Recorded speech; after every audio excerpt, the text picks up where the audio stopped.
The music pounded through my body like a second heartbeat, each bass note vibrating against my ribs as I weaved through the crowd. Crystal chandeliers cast fractured light across the marble floors of the hotel ballroom, transforming ordinary faces into kaleidoscope masks. I shouldn't have been there, an invisible ghost among Manhattan's elite. But when your roommate is the event photographer and begs for an assistant, you don't say no. Not when you're 3 months behind on rent. "Just hold the reflector and stay out of the way," Zoe had said, squeezing my arm before disappearing into the crowd, leaving me alone with equipment I barely knew how to use. The champagne they'd offered staff was cheap, nothing like what flowed freely for the guests, but it hit my empty stomach hard. I hadn't eaten since yesterday's half sandwich. The room tilted slightly as I pressed my back against a pillar, trying to steady myself. My black uniform, borrowed from Zoe's closet, hung loose around my waist. I'd lost weight again. That's when I first noticed him. He didn't move like the others. While the crowd ebbed and flowed in chaotic patterns, he cut through like a blade. Straight, deliberate, unavoidable. 3 men flanked him, their eyes constantly scanning the room. His suit wasn't flashy like the tech executives or the Wall Street types, but something about the fabric caught the light differently, absorbing rather than reflecting. Italian, custom-made. Even I knew enough to recognize that. When he turned, I glimpsed his profile. Sharp jaw, straight nose, dark hair cropped close at the sides but longer on top. Not classically handsome, but magnetic. Something ancient in my brain whispered danger. I looked away too late, his gaze locked with mine across the room, and for a moment, everything else blurred. A half smile appeared on his face, there and gone like a camera flash. I felt naked, exposed, as if he'd reached across the distance and peeled back my skin to examine what lay beneath. "Move, will you?" Someone bumped into me, spilling champagne down my borrowed dress. The spell broke. I mumbled an apology, dabbing futilely at the stain with a cocktail napkin. When I looked up again, he was gone. "Emma, there you are." Zoe materialized beside me, camera hanging around her neck. "I need you upstairs for the balcony shots. The client wants the whole ballroom from above." I followed her to the grand staircase, grateful for a task to focus on. The second floor was quieter, the music a distant thrum. We found a service door that led to a small balcony overlooking the ballroom. "Hold this." Zoe thrust the reflector into my hands, "and don't drop it. It costs more than your student loans." The joke hit too close to home. My stomach lurched as I positioned myself beside her, arms trembling slightly from exhaustion and hunger. Below, the party swirled in patterns of wealth and power I'd never understand. The champagne, the stress, the hunger, it all crashed against me in waves. Black spots danced at the edges of my vision. "I need to sit down," I murmured, but my voice was lost beneath the music. The spots expanded, merging into darkness. The last thing I remembered was the reflector slipping from my fingers, Zoe shouting my name, and the sensation of falling. Then, nothing. I awoke to the scent of leather and something spiced, sandalwood, perhaps, or amber. My eyelids felt heavy, but I forced them open. The first thing I saw was not where, but who, him. The man from the ballroom. His face hovered above mine, features sharper up close. Deep-set eyes the color of burnt copper studied me with unnerving intensity. I realized, with a jolt of panic, that I was cradled against his chest, one of his arms supporting my shoulders, while the other lay across my waist. "Don't move," he said, his voice lower than I'd expected, a rough edge beneath the cultured tone. "You fainted." We were in a car. No, a limousine, the privacy divider up, enclosing us in a cocoon of soft lighting and plush seating. Outside the tinted windows, Manhattan slipped by in streaks of neon and shadow. "Where?" My voice cracked. I tried again. "Where are you taking me?" "Hospital." I struggled to sit up, panic giving me strength. No hospitals. I can't afford." I bit my lip, embarrassment flooding through me. "I'm fine. It was just low blood sugar. Please, just let me out here." His arm tightened around me, not painfully, but with unmistakable authority. "You hit your head when you fell. You need medical attention. Who are you?" I managed, though I suspected I already knew. There had been whispers at the party about a guest no one dared approach directly. Someone powerful enough to make politicians and billionaires nervous. He studied me for a long moment, as if weighing what to tell me. "Alessandro Russo," he finally said, not offering his hand, not adding any title or explanation. The name hit me like cold water. Everyone in New York knew the Russo family. Officially, they owned real estate and shipping companies. Unofficially, they controlled much of the city's underworld. I'd read enough headlines to know that law enforcement couldn't touch them. Witnesses disappeared, and prosecutors suddenly dropped cases. I was alone in a car with a man who could make people vanish. "Your friend, the photographer, she's following in another car," he added, misreading my fear. "She wanted to accompany you, but there wasn't room with my security." "I need to go home," I said, trying to keep my voice steady. "Thank you for helping me, Mr. Russo, but I'm really fine." His lips curved slightly. "Alessandro," he corrected. Then, "What's your name?" Something told me lying would be dangerous. Emma Calloway." "Emma," he repeated, as if tasting the name. "You work for the event company?" "No, I was just helping my roommate. I'm a student at NYU, Fine Arts program." I was babbling now, words spilling out unchecked. "I graduate this spring, if I can afford the last semester's tuition." His expression changed subtly, interest sharpening. "You're an artist?" I nodded, not trusting my voice anymore. Why was he asking? Why did he care? The car slowed, then stopped. We'd arrived at a private entrance to what looked like an upscale medical facility. Not a regular emergency room. "This is my family's medical center," he explained, reading my confusion. "They'll take care of you." Before I could protest again, the door opened. One of his security men stood waiting. With surprising gentleness, Alessandro shifted me toward the door, but kept one arm firmly around my waist. "I can walk," I insisted weakly. "Humor me," he replied, guiding me out of the car with practiced ease. Inside, everything happened quickly. I was taken to an examination room that looked more like a luxury hotel suite than a hospital. A doctor appeared, a woman in her 50s with a kind face, but eyes that darted nervously to Alessandro. "It's likely just dehydration and low blood sugar," she told him after examining me, "but we'll run some tests to be sure there's no concussion." Alessandro nodded. "Do whatever is necessary. I'll wait." "That's really not," I began, but he cut me off with a look. "I'll wait," he repeated, this time to me. After blood draws and a quick CT scan, the doctor confirmed her initial assessment. "You need rest, proper nutrition, and fluids," she told me. "I'm prescribing some vitamins and setting up a follow-up appointment." "I can't afford," I started to say.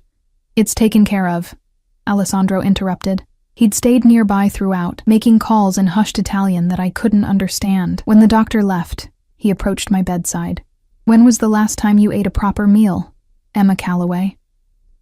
The question caught me off guard. I looked down at my hands. "Yesterday. Maybe the day before." Something flashed across his face. Anger, but not directed at me. "That ends now." A nurse appeared with discharge papers. As I signed them, I noticed all billing information had been blacked out. Alessandro guided me back to the waiting limousine, his hand at the small of my back, not forcing, but unmistakably present. Inside the car, he handed me a small paper bag. "You need to eat something before taking the medication." Inside was a gourmet sandwich and bottled water. My hunger overwhelmed my pride, and I ate quickly, aware of his eyes on me. "Your roommate has been informed that you're safe, and will be brought home soon," he said once I'd finished. She was quite concerned. Relief washed through me. At least Zoe knew where I was. "Thank you," I said softly, "for everything. But you really didn't have to do all this." "Yes," he said simply. "I did." The car stopped outside my apartment building in Brooklyn, a rundown walk-up that looked especially shabby after the luxury I'd just experienced. Alessandro frowned as he took in the graffiti-covered entrance, the broken security door. "This is where you live?" I bristled despite myself. "Not everyone can afford Manhattan penthouses, Mr. Russo." He didn't respond to my tone. Instead, he reached into his jacket and withdrew a business card. Simple, cream-colored stock with just his name and a phone number embossed in black. He pressed it into my palm, his fingers lingering against mine.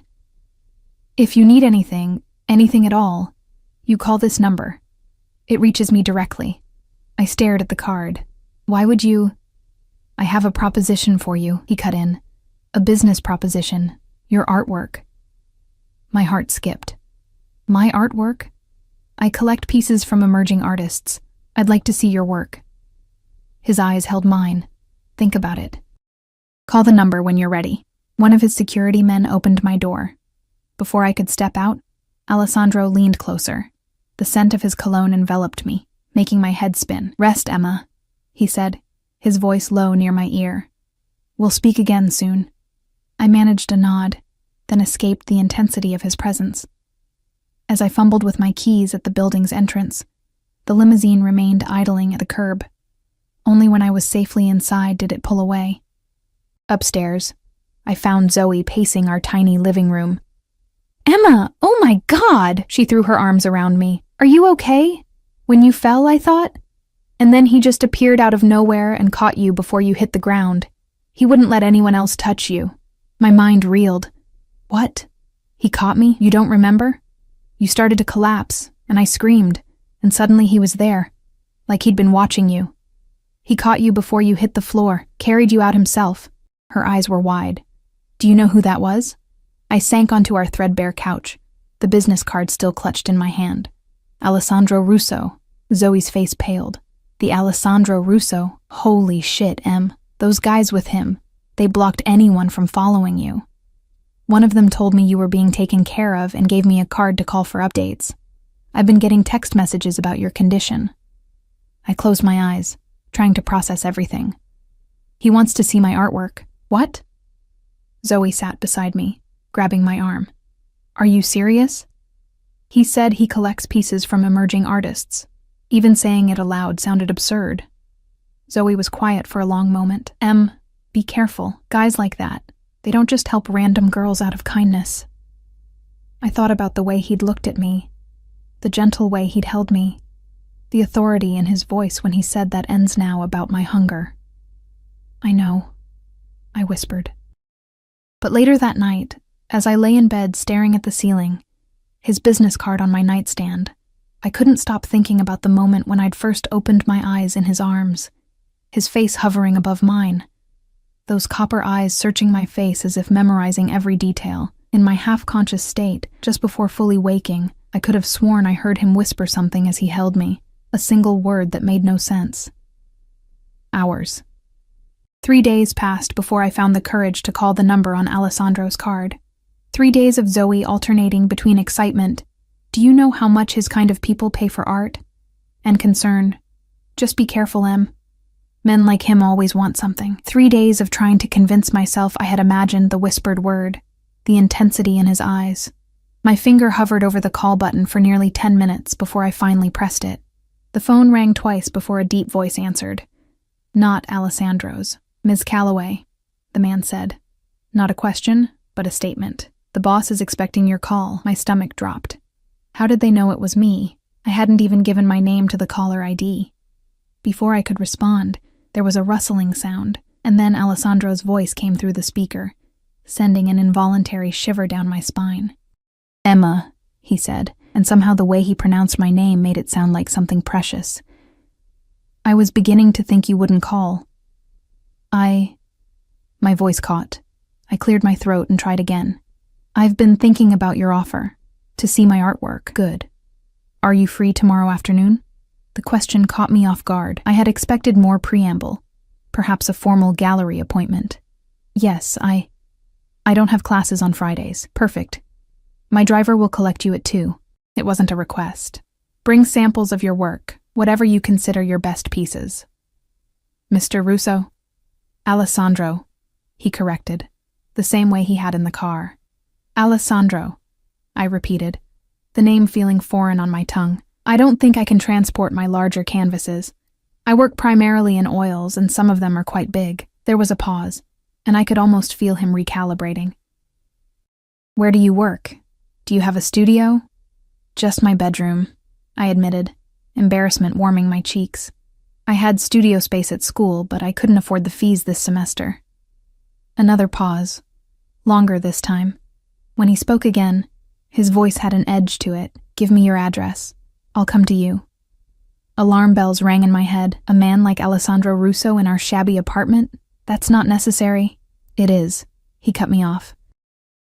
If I'm to properly evaluate your work, I need to see it in its entirety, not just samples. I swallowed hard. There was no graceful way to refuse without losing this opportunity completely. And despite my apprehension, a part of me, the part that had been creating art in obscurity for years, desperately wanted someone to see my work. Really see it. Okay, I said finally, giving him my address, though he likely already had it. 2:00 tomorrow, he confirmed. And Emma? Yes? Eat something today. The line went dead. I stared at my phone, equal parts irritated and intrigued by his commanding tone. Who tells a stranger to eat? But then again, he had seen me at my worst, fainting from hunger, vulnerable and embarrassed. That evening, I spent hours cleaning our apartment, then rearranging my paintings to create a makeshift gallery in our small living room. Zoe helped, moving furniture to make more space, hanging pieces on every available wall. You know, she said, stepping back to examine a large canvas depicting a woman dissolving into smoke. These are really good, Em. Like, seriously good. I know I've said it before, but seeing them all together like this...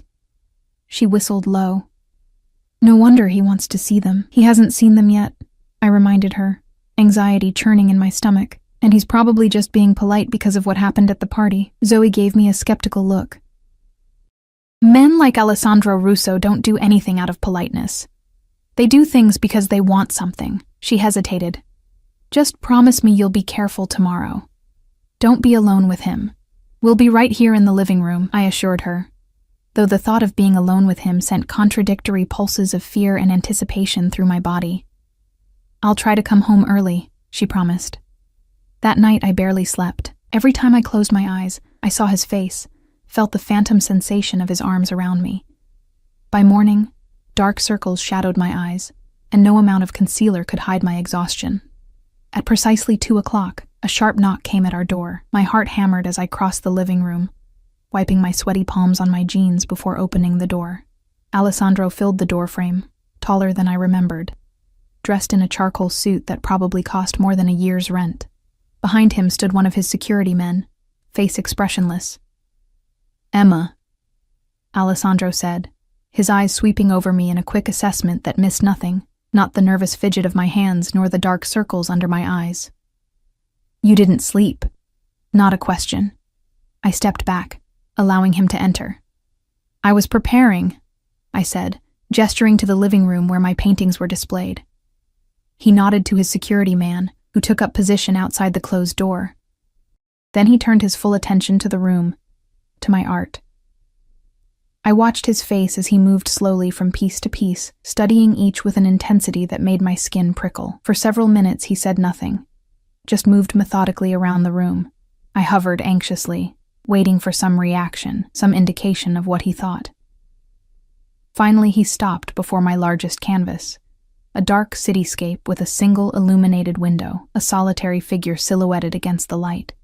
This one, he said, turning to me. Tell me about it. I moved closer, but maintained a careful distance. It's called Witness. It's about urban isolation, how we can be surrounded by millions of people but still completely alone. How we watch each other from a distance but rarely connect. He studied me with the same intensity he'd given the painting. You feel this way? Isolated. The question felt too personal, but something in his gaze compelled honesty. Sometimes. Don't we all? No, he said simply. Not all of us. He turned back to the painting. How much? I blinked, caught off guard. I'm sorry? How much for this piece? My mind went blank. I'd sold a few small paintings through student exhibitions, but nothing this size, nothing this personal. I don't know. I hadn't thought about selling it. Alessandro turned to me fully, his expression unreadable. Everything has a price, Emma. Name yours. Something about his phrasing sent a shiver through me. 5,000, I blurted out, naming a figure that seemed outrageous to me. The corner of his mouth twitched, not quite a smile. That's severely undervalued. He reached into his jacket and withdrew a checkbook. 20,000. I gasped. That's too much. It's not worth. I decide what things are worth to me, he interrupted, already writing the check. And I want this piece, along with those two. He nodded toward a pair of smaller canvases. One of a woman with her back turned, looking out over turbulent water, another of hands reaching through darkness toward a single point of light. I felt dizzy. Those as well? 10,000 each. He tore out the check and held it out to me. 40,000 total. My hand trembled as I took the check, staring at the amount written in bold, confident strokes. This was more money than I'd ever seen at once. Enough for tuition, rent, supplies for a year or more. Why? I managed to ask, looking up at him. Alessandro studied me for a long moment. Because they speak to me, because you have talent that deserves recognition, and because I want them. There was something beneath his words, something unspoken that hung in the air between us.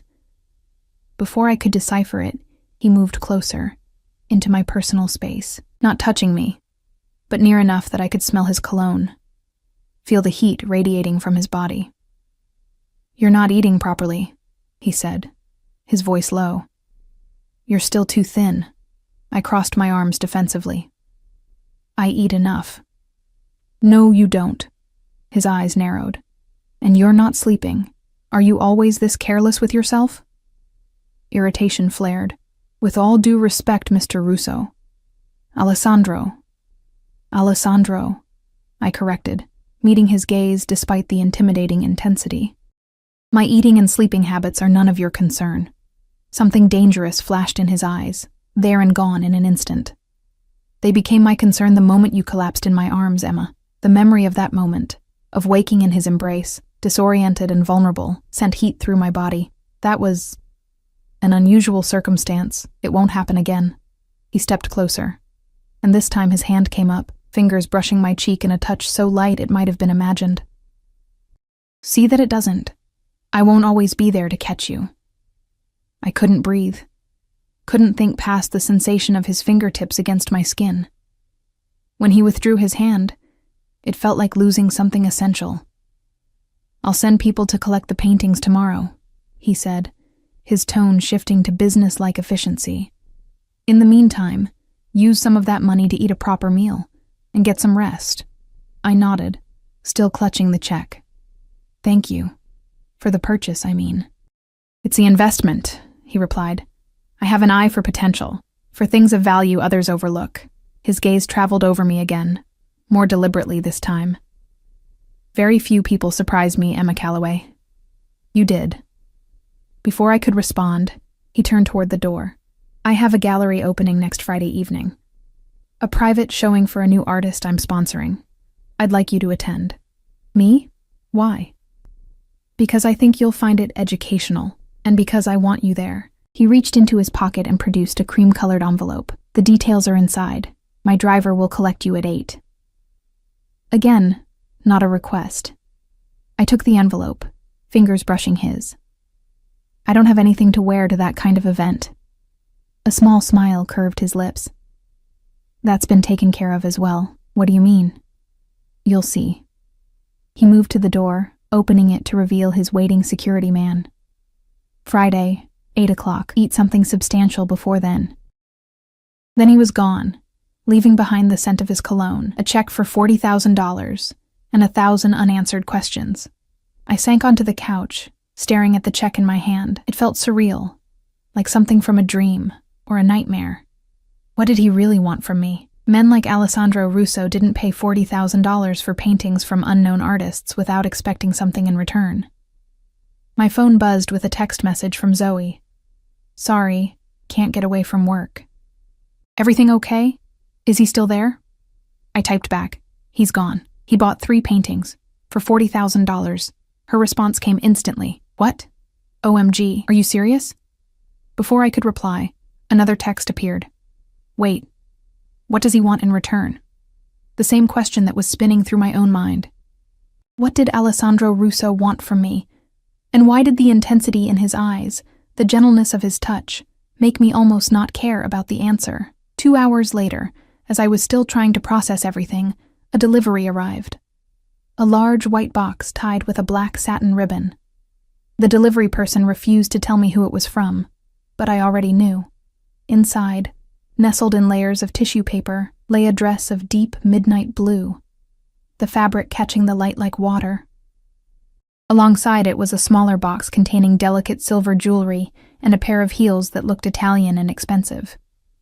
At the bottom was a card with a single line written in strong, slanted handwriting. For Friday. Wear your hair down. I ran my fingers over the dress, the silk cool and smooth against my skin. It was the most beautiful thing I'd ever seen, and probably cost more than all my possessions combined. This was dangerous. He was dangerous.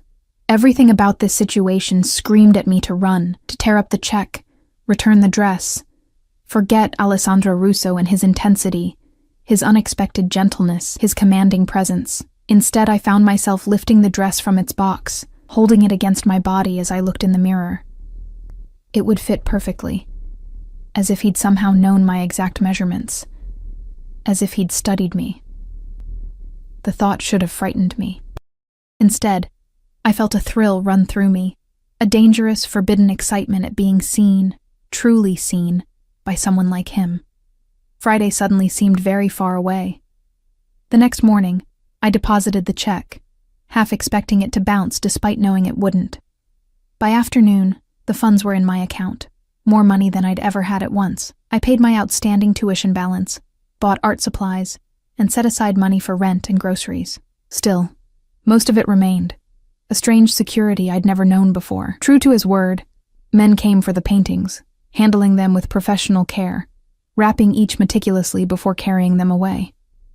They left me with a receipt and another business card, this one for an art gallery in Chelsea. The owner's name was circled in the same strong handwriting. She's expecting your call. That evening, as I sat on the fire escape outside our apartment window, sketching the sunset, my phone rang with an unknown number. "Ms. Calloway?" a woman's voice asked when I answered. "This is Sofia Russo, Alessandro's sister." My pencil froze mid-stroke. "Oh, hello. My brother asked me to call you," she continued, her voice pleasant but reserved. "He mentioned you might need assistance preparing for Friday's event. That's not necessary. It wasn't a suggestion," she cut in smoothly. "Alessandro rarely takes an interest in new artists. When he does, the family supports his decision. I'll pick you up tomorrow at noon. We'll have lunch, then visit my personal stylist." Like her brother, Sofia Russo didn't make requests. She stated what would happen. Before I could formulate a response, she added more softly, "He told me about your work. I'd like to see it for myself sometime." "Of course," I managed. "Good. Noon tomorrow, then." She hung up.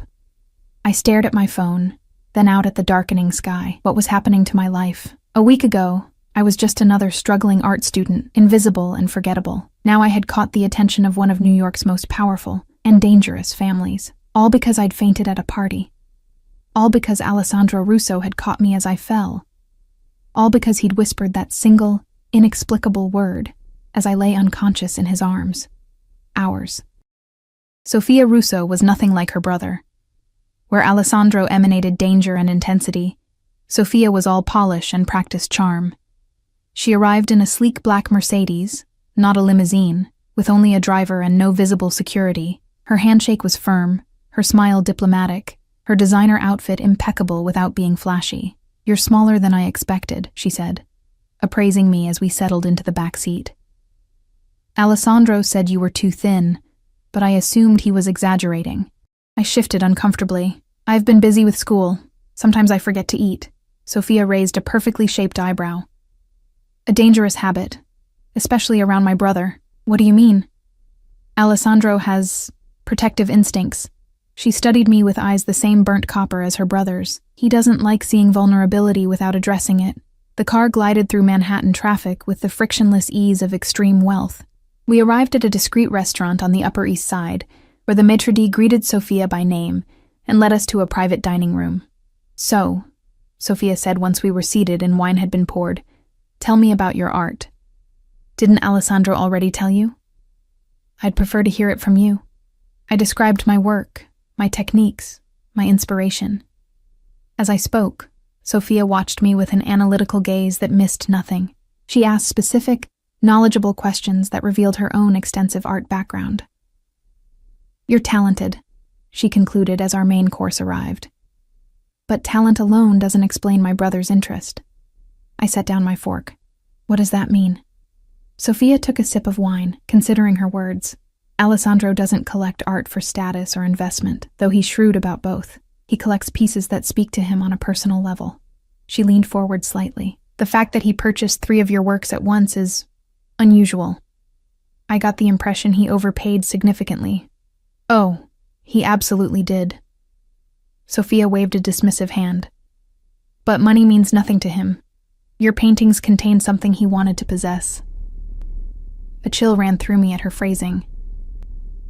"I just paint what I see and feel. And what my brother saw in your work resonated with him." She studied me again. "What happened at the gallery event? Alessandro told me you fainted, but he was unusually vague about the details." I described the night, ending with waking up in Alessandro's arms. I omitted the whispered word. It felt too private, too confusing to share, even with his sister. Sophia listened intently. When I finished, she nodded slowly. "And now he's invited you to the opening on Friday, as his guest." "Is that significant?" "Alessandro doesn't bring guests to business events," Sophia said carefully. "Ever." The implications hung between us. I pushed my half-eaten food around my plate, appetite suddenly gone. "I don't understand what he wants from me." Sophia's expression softened fractionally. "Neither does he, I suspect." She reached for her purse. "Come, we have appointments to keep." The rest of the afternoon passed in a whirlwind of luxury. Sophia's stylist worked on my hair and makeup, teaching me techniques for the event. A personal shopper brought selections that complemented the blue dress. Sophia supervised everything with crisp efficiency, occasionally stepping away for hushed phone calls in Italian. By 5 o'clock, I barely recognized myself in the salon mirror. My usually unruly hair fell in soft waves, my skin looked luminous, and I'd learned how to recreate the subtle makeup look for Friday. "Alessandro was right about your bone structure," Sophia commented as we returned to the car. "You clean up remarkably well." I wasn't sure if it was a compliment or an observation. "Thank you for today," I said. "For everything." She waved my gratitude away. "This isn't charity, Emma. When a Russo shows interest in something, or someone, we protect that interest." She handed me a small shopping bag containing cosmetics and accessories. "Friday is important to Alessandro. Important people will be there. Don't embarrass him." "I'll do my best," I said stiffly. Sophia's expression thawed slightly. "That came out harsher than intended. What I meant was, be yourself, but the best version. The version I've seen glimpses of today." Her tone softened further. "My brother doesn't extend himself for just anyone. There must be something special about you." Before I could respond, the car stopped outside my building. Sophia's eyes narrowed at the graffiti-covered entrance. "This neighborhood isn't safe. It's all I can afford," I said, though that wasn't entirely true anymore. "Thank you again for today." Sophia nodded. As I reached for the door handle, she spoke again. "Emma, one more thing." I turned back. "Yes?" "Be careful with Alessandro," she said, her voice uncharacteristically gentle, "not because he would hurt you, but because he doesn't know how to care for fragile things without breaking them." The warning stayed with me for the next 2 days, echoing in my mind as I tried to focus on schoolwork and not the approaching Friday evening. Sophia had given me a glimpse into Alessandro's world, a world of wealth, power, and unspoken rules I didn't understand. Friday arrived with a mixture of anticipation and dread. I spent hours getting ready, following Sophia's instructions meticulously. When I finally stepped into the midnight blue dress, it fit as if created specifically for my body. The silk flowed like water, making me feel simultaneously exposed and armored. At precisely 8, a knock came at the door. I opened it, expecting a driver, but found Alessandro himself standing there. For a moment he simply looked at me, his expression shifting subtly from appreciation to something deeper, more possessive. "Beautiful," he said finally. the single word carrying more weight than effusive praise. I flushed under his scrutiny. "Thank you. And thank you for the dress. You shouldn't have—" "I wanted to," he cut in. "It suits you." In the sleek black limousine, Alessandro sat closer than necessary, his thigh occasionally brushing mine when the car turned. He smelled of that same sandalwood cologne, mingled with something distinctly his. "Sophia tells me you had a productive day together," he said, his eyes still moving over me in that assessing way that made my skin tingle. "She was very helpful." I hesitated. "She seems protective of you." A slight smile curved his lips. "My sister sees herself as the family diplomat. She smooths the way." His hand moved to rest beside mine on the seat, not touching but close enough that I could feel its heat. "Did she warn you about me?" The directness of the question startled me into honesty. "Yes." "And yet you're here." Not a question, but a statement tinged with satisfaction. "I'm curious," I admitted. "About the gallery, about your world, about why you're doing all this." He studied me for a long moment. "Curiosity can be dangerous, Emma." "So I've heard." His smile widened fractionally. "Sophia approves of you, despite her warnings. That's rare."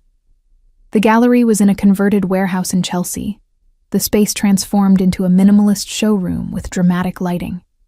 As we entered, conversations paused, heads turned.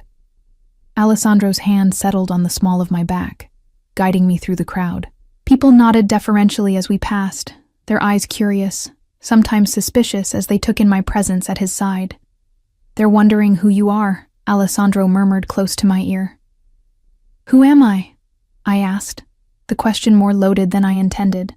His hand pressed slightly firmer against my back. "Tonight? You're with me. That's all they need to know." The artist being featured was a young sculptor whose work featured twisted metal forms that somehow conveyed both violence and fragility. Alessandro introduced me to her, a nervous woman not much older than me, who kept glancing at him with a mixture of gratitude and fear. "Your work is amazing," I told her sincerely. "Thank you," she replied. "Alessandro saved my career. I was working as a waitress, creating pieces in my parents' garage, when he saw one of my sculptures at a street fair." She lowered her voice. "He bought everything I had, then set up this showing, introduced me to collectors who actually matter." I glanced at Alessandro, who was speaking with an older couple nearby, his attention seemingly elsewhere, though I suspected he could hear every word. "Why would he do that?" I asked. The sculptor shrugged. He said my work reminded him of how beauty can emerge from destruction. She looked around at the crowded gallery, at the red sold stickers already appearing beside most pieces. "Whatever his reasons, I'm grateful." Throughout the evening, Alessandro kept me close, his hand returning to my back whenever we moved through the crowd. He introduced me to selected people, gallery owners, collectors, artists, but deflected questions about my relationship to him with practiced ease. "Emma is a talented painter," he would say. "You'll be seeing her work soon enough."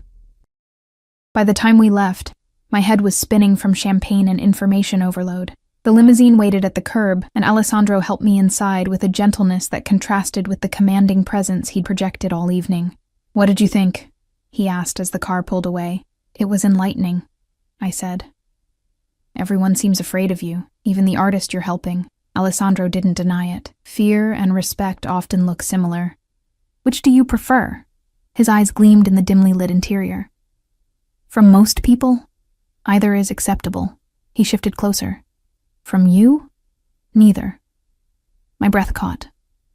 "What do you want from me, Alessandro?" He studied me for a long moment, something unreadable passing behind his eyes. Then he reached out, his fingers tracing the line of my jaw with feather-light precision. "Everything," he said simply. The word hung between us, heavy with implication. Everything. My pulse quickened as his fingers continued their gentle exploration, tracing from my jaw down to the hollow of my throat, where my heartbeat betrayed my reaction. "You don't even know me," I whispered. "I know enough." His voice had dropped lower, rougher at the edges. "I know your talent, your struggle, your strength. I've seen how you fight to survive in a world that wants to break you. His hand moved to cut my cheek, and I know that from the moment I caught you as you fell, something changed. I couldn't look away from his gaze, couldn't pretend I didn't feel the electric current running between us, for you or for me. Both. Alessandro leaned closer, his breath warm against my lips. Tell me you don't feel it too, Emma. Tell me. And I'll stop. The invitation to refuse was there, genuine despite the power he held over me in so many ways. I could end this now, with a single word. Instead, I found myself closing the distance between us, my lips meeting his in a kiss that started tentative, but quickly blazed into something desperate and consuming. His hand slid into my hair, cradling my head as he deepened the kiss. I tasted expensive champagne and something darker, more intoxicating. My fingers clutched at the lapels of his jacket, anchoring myself against the sensation of falling all over again. When we broke apart, both breathing hard, his eyes had darkened to molten copper. "Come home with me," he said, the words somewhere between a question and a command. Warning bells rang in my head, Sophia's caution echoing. He doesn't know how to care for fragile things without breaking them, yet I found myself nodding, unable to deny the pull between us. Unable to walk away from whatever this was becoming. Alessandro pressed a button on the console beside him, murmured something in Italian to the driver, then drew me back into his arms. The rest of the ride passed in a blur of heated kisses and exploring touches, his hands respectful yet possessive, always stopping just short of crossing invisible boundaries. His home was not what I expected. Instead of a sterile penthouse, the limousine delivered us to a converted industrial building in Tribeca. Security was everywhere but discreet, men nodding respectfully as Alessandro guided me through a private entrance and into an elevator requiring both a key card and fingerprint scan. "I value my privacy," he explained, noting my surprise at the measures. The elevator opened directly into his apartment, though apartment seemed an inadequate word for the sprawling space. High ceilings with exposed beams, brick walls softened by strategic lighting, and floor-to-ceiling windows showcasing the glittering city beyond. But what caught my breath was the art. Dozens of pieces, thoughtfully arranged throughout the open space. Paintings, sculptures, installations, some by artists I recognized, others unfamiliar, and there, in a place of honor on the main wall, my 3 paintings, already professionally hung and perfectly lit. "You displayed them," I said softly, moving closer to the wall. Alessandro came up behind me, his hands settling lightly on my shoulders. "Of course. Art should be seen, appreciated." His thumb traced small circles against the bare skin of my upper back. "Like you." I turned in his embrace, studying his face. "Why me, Alessandro? With your resources, your connections. You could have anyone. Why a struggling artist from Brooklyn?" His expression softened fractionally. "Because you're real." He tucked a strand of hair behind my ear. "In my world, authenticity is rare and precious. You create beauty from pain without artifice. You survived hardship without becoming hard. You barely know me," I repeated, though the protest sounded weak even to my ears. "I know what matters." He led me to a leather sofa, poured 2 glasses of amber liquor from a crystal decanter. "When I caught you that night, when you were unconscious in my arms, you seemed so fragile. Yet there was something in your face, a strength that moved me." He handed me a glass. "Then I saw your art and understood. You transform vulnerability into power. That's rare." I sipped the liquor, smoky and expensive, while processing his words. "And what do you transform, Alessandro? What pain shapes your world?" Something dangerous flashed in his eyes. "You ask dangerous questions." "You invited me here," I countered. "If I'm going to enter your world, shouldn't I know what drives you?" Alessandro set down his glass, moved closer until our knees touched. "My family built an empire from nothing. We protect what's ours. Sometimes that requires difficult choices. Is that why people fear you? They fear what they don't understand." His hand found mine, fingers intertwining. "Power always frightens those who don't possess it. And me? Should I be frightened?" His grip tightened slightly. "Never of me, Emma. With me." The distinction felt important, though I wasn't entirely sure what it meant. I finished my drink, the alcohol warming my blood, lowering defenses I hadn't realized I'd constructed. "You're tired," Alessandro observed, taking the empty glass from my hand. "It's been an overwhelming evening for you." I started to protest, then realized he was right. The emotional intensity of the night had drained me more than I'd noticed. He stood, pulling me gently to my feet. "Come," he said, leading me through the apartment to a guest room, larger than my entire Brooklyn apartment. "Rest. We can talk more tomorrow." I blinked in surprise, having assumed his invitation home held different implications. "You're not—" A small smile touched his lips. "I don't rush what's important, Emma." He brushed his fingers against my cheek. "And this, you, is important to me." He showed me the attached bathroom, pointed out a silk nightgown laid out on the bed. "My assistant anticipated you might stay. Everything you need should be here." He moved to the door, paused. "If you need anything, I'm just down the hall." Before he could leave, I caught his hand.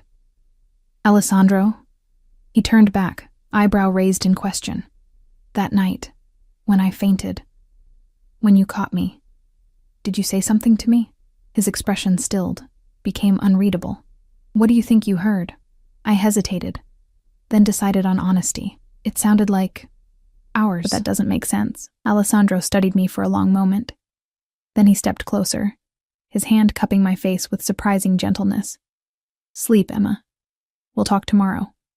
He pressed a kiss to my forehead and left, closing the door softly behind him. I stood frozen, more confused than ever, neither confirming nor denying. But something in his reaction told me I hadn't imagined it. I'd heard correctly. But what could it possibly mean? The nightgown fit perfectly, like everything else Alessandro had provided. I slipped between silken sheets, my body exhausted, but my mind racing. Despite my mental turmoil, sleep claimed me quickly, deep and dreamless. I woke to sunlight streaming through windows and the scent of coffee. For a moment I was disoriented, the luxurious surroundings unfamiliar. Then memories flooded back, the gallery, the limousine, Alessandro's kiss, his mysterious non-answer to my question. After showering in the marble bathroom stocked with expensive toiletries, I found clothes laid out, designer jeans and a cashmere sweater that fit as if made for me. The thought was both comforting and unsettling. How much had Alessandro planned? How long had he been watching me before that party? I followed the coffee scent to the kitchen, where I found not Alessandro, but a middle-aged woman preparing breakfast. "Good morning, Miss Emma," she said with a slight accent, Eastern European perhaps. "Mr. Russo had to step out for a business matter but said to make you comfortable. Breakfast will be ready in 5 minutes." "Thank you." I accepted the coffee she offered, wandered to the floor-to-ceiling windows while I waited. The view was spectacular. Manhattan spread below like a living map, the morning sun glinting off glass and steel. My phone buzzed in the pocket of the borrowed jeans. A text from Zoe. Where are you? Did not come home last night? Are you okay?" I quickly responded, "I'm fine. At Alessandro's." "Nothing happened. We'll explain later." Her response was immediate. "Nothing happened? At Alessandro Russo's? Call me." Before I could reply, I heard the elevator doors open. Alessandro strode in, dressed impeccably in a charcoal suit, speaking rapid Italian into his phone. He spotted me by the windows and his expression warmed, though he continued his conversation for another minute before ending the call. "You slept well?" he asked, crossing to where I stood. I nodded. "Better than I have in months. Good." He brushed a kiss against my cheek, the gesture surprisingly domestic. "I'm sorry I wasn't here when you woke. An urgent matter required my attention." "It's fine. Your housekeeper has been very kind. Mrs. Petrova takes good care of me." He guided me to the dining area where breakfast was being laid out, an impressive spread of pastries, fruit, and eggs. And now a view. Over breakfast, Alessandro outlined his day, meetings until early afternoon. Then he would be free. "I thought perhaps I could show you my other galleries. Several have spaces opening for exhibitions in the coming months." The implication was clear. "You want to show my work?" Of course. He said it as if it were the most natural thing in the world, as if unknown artists regularly received such opportunities. Your talent deserves to be seen. I set down my coffee cup carefully. Alessandro, this is happening very fast. Yesterday I was a student struggling to pay tuition. Today you're talking about gallery exhibitions. And it feels, I don't know, like I haven't earned it. His expression hardened slightly. The art world isn't a meritocracy, Emma. Talent means nothing without opportunity and connections. I'm offering both. Because you... What?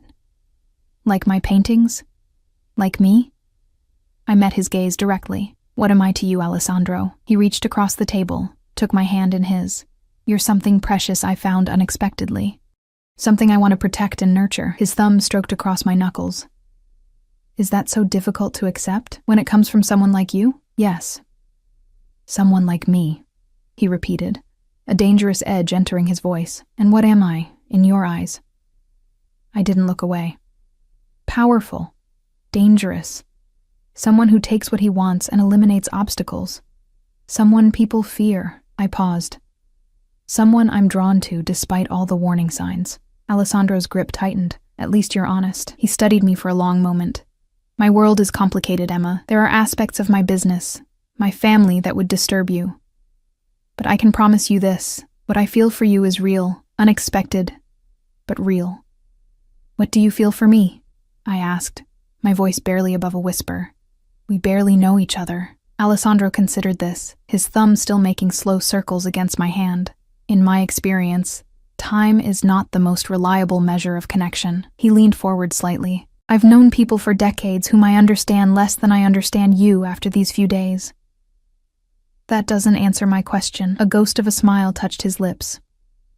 No, it doesn't. He released my hand and stood. Come with me. I want to show you something.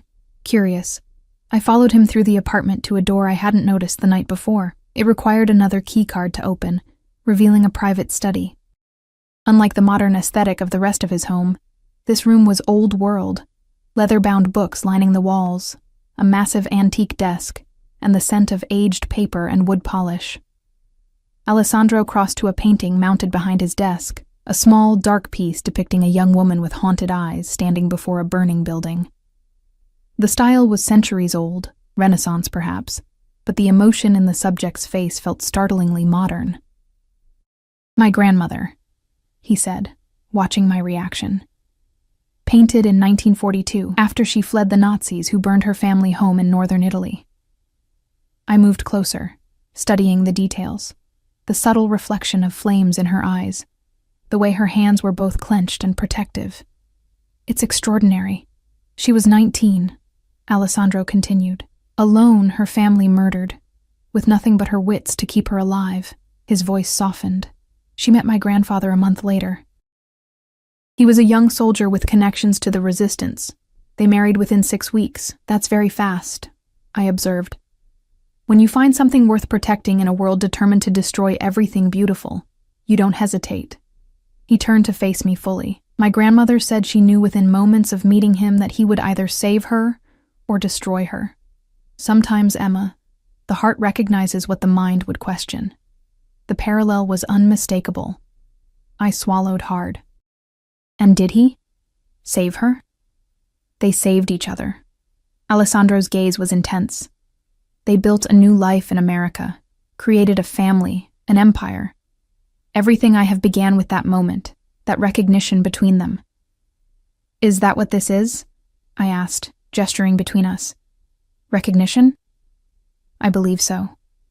He moved closer, his hand coming up to trace the line of my jaw. When I caught you that night, when I held you in my arms, something shifted.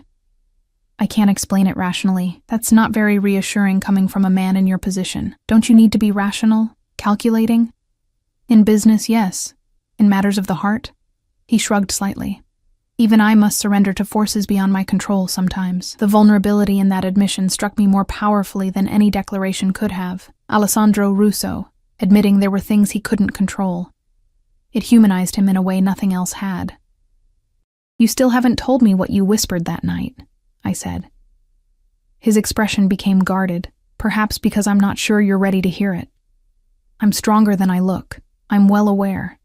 His fingers moved from my jaw to the pulse point at my throat. Your heart is racing. You make me nervous. Good, he murmured, leaning closer. Nervousness is appropriate when standing at the edge of something life-changing. This time, I was the one who initiated the kiss, rising on my toes to press my lips to his. Alessandro responded immediately, his arms encircling me, drawing me against his body with controlled urgency. Unlike the tentative exploration of our first kiss, this was deeper, more demanding, a claiming on both our parts. When we broke apart, his eyes had darkened to that molten copper that made my stomach tighten. Stay with me today, he said, his voice rough. The meetings can wait. I hesitated, torn between desire and caution. I have classes. Skip them. His hands traced down my spine, settles possessively at the small of my back. Just for today. The recklessness of it appealed to something in me I hadn't known existed. The desire to throw caution aside, to dive headlong into whatever this was. Consequences be damned. Just for today, I agreed. His smile was transformative, warming his normally austere features. I'll make some calls. We spent the day in a bubble of intimacy that felt surreal. Alessandro showing me his private collection of art, explaining the stories behind each piece. We talked for hours about everything and nothing.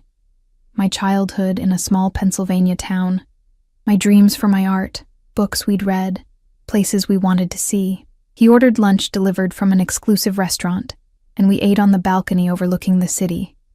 Afterwards, he showed me his extensive library, pulling volumes of art books I'd only seen behind glass in university collections.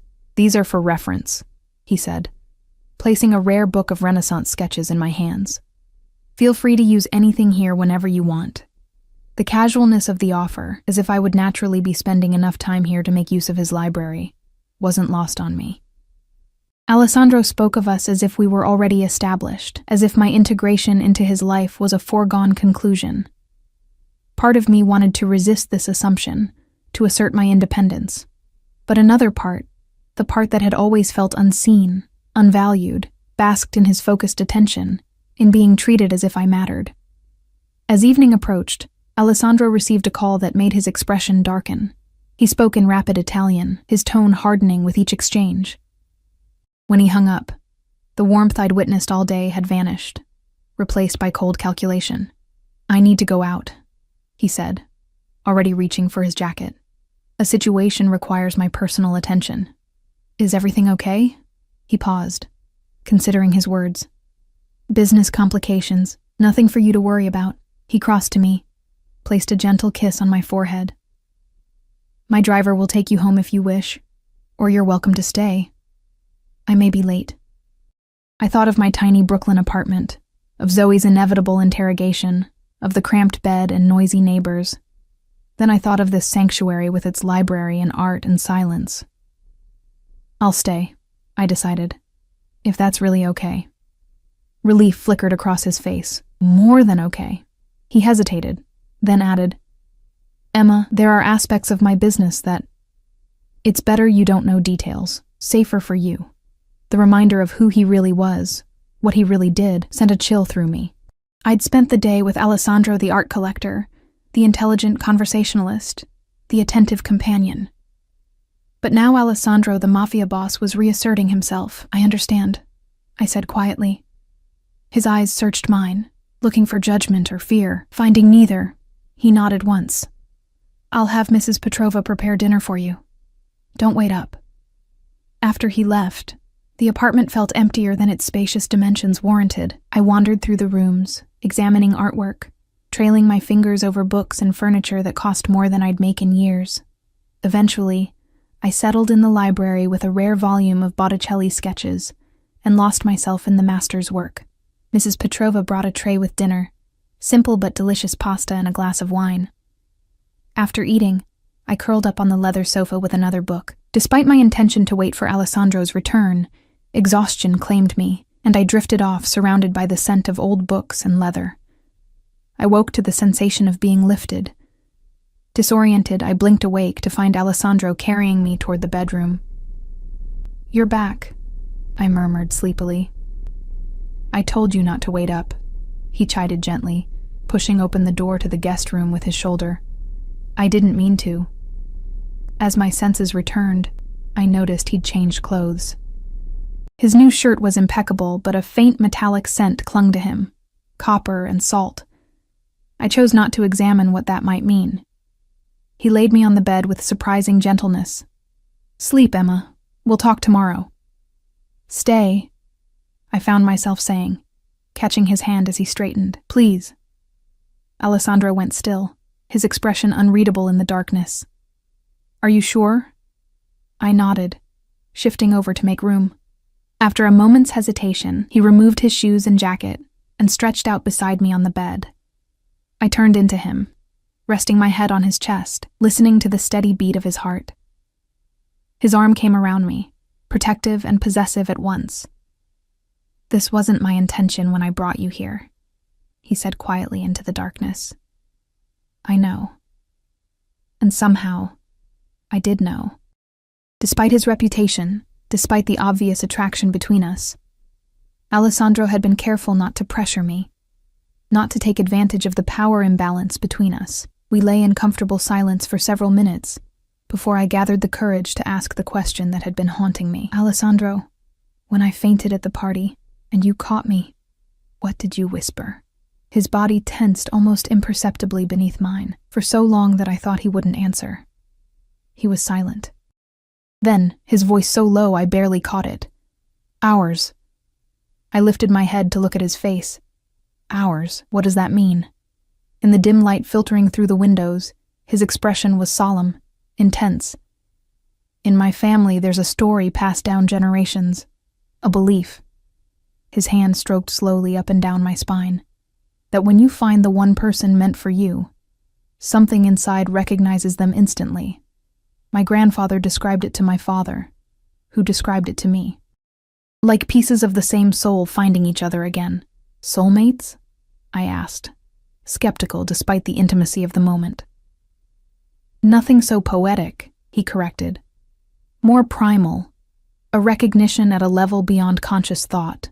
When I caught you, when I held you unconscious in my arms, something in me responded. A certainty I can't explain logically." His eyes held mine, ours.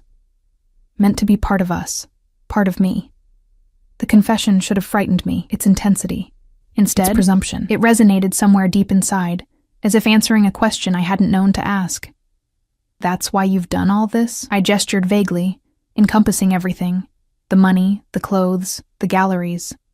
Because of some family superstition? "No," he said firmly. "I've done all this because you deserve it, because your talent is extraordinary.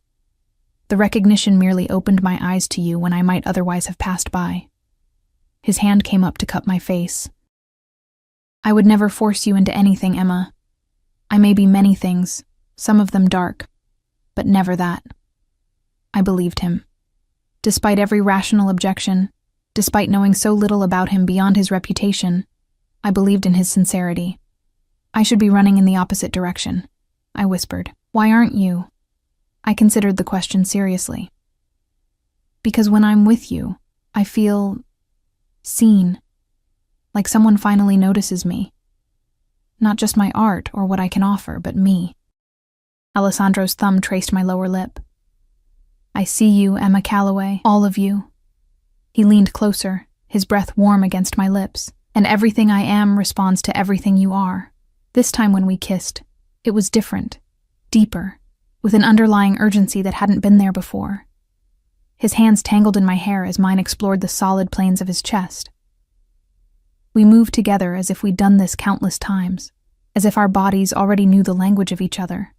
Clothes were discarded slowly. Each new revelation of skin met with reverent touches, unhurried exploration.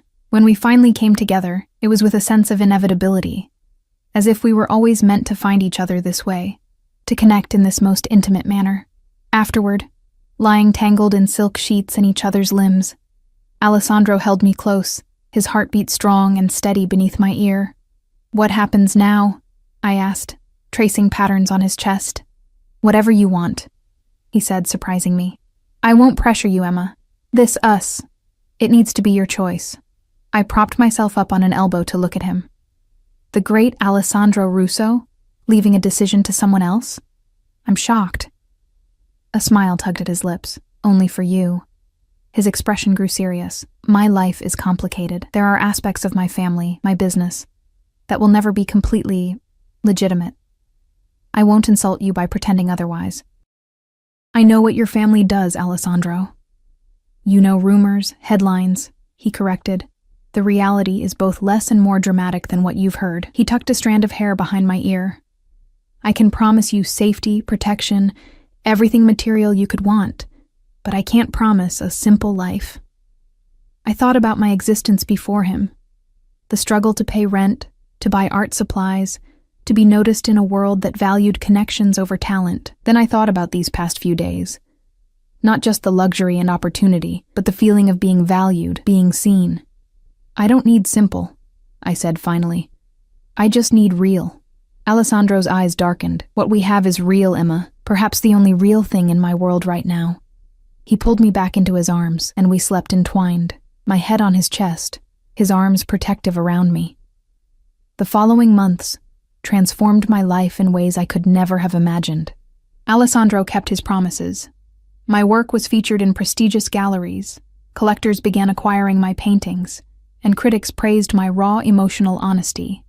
I finished my degree with honors, no longer worrying about tuition or supplies. More importantly, I found in Alessandro a partner who challenged me, protected me, and loved me with an intensity that still sometimes took my breath away. He never hid the darker aspects of his world from me, but he kept them separate enough that I could pretend they didn't exist most days. Zoe worried constantly, though she warmed to Alessandro after he helped her secure a prestigious photography position. Sophia became, unexpectedly, both mentor and friend, guiding me through the complexities of Alessandro's world with surprising patience. 6 months after that fateful party, Alessandro took me back to the hotel ballroom where we first met.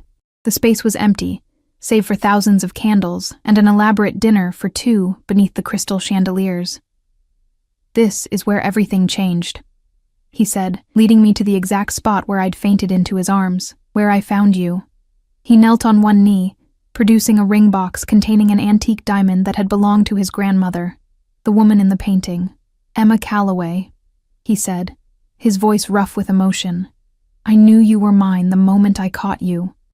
Will you be my wife?" Looking down at this powerful, dangerous, complex man who had seen me when I was invisible to everyone else, I knew there was only one possible answer. "Yes," I whispered, offering my hand. Ours. As he slipped the ring onto my finger, as he rose to kiss me beneath the same chandeliers where I'd once fainted from hunger and exhaustion, I understood that sometimes falling, literally and figuratively, leads not to disaster, but to being caught by the right arms at exactly the right moment. I had fallen into Alessandro Russo's world by accident, but I would stay by choice.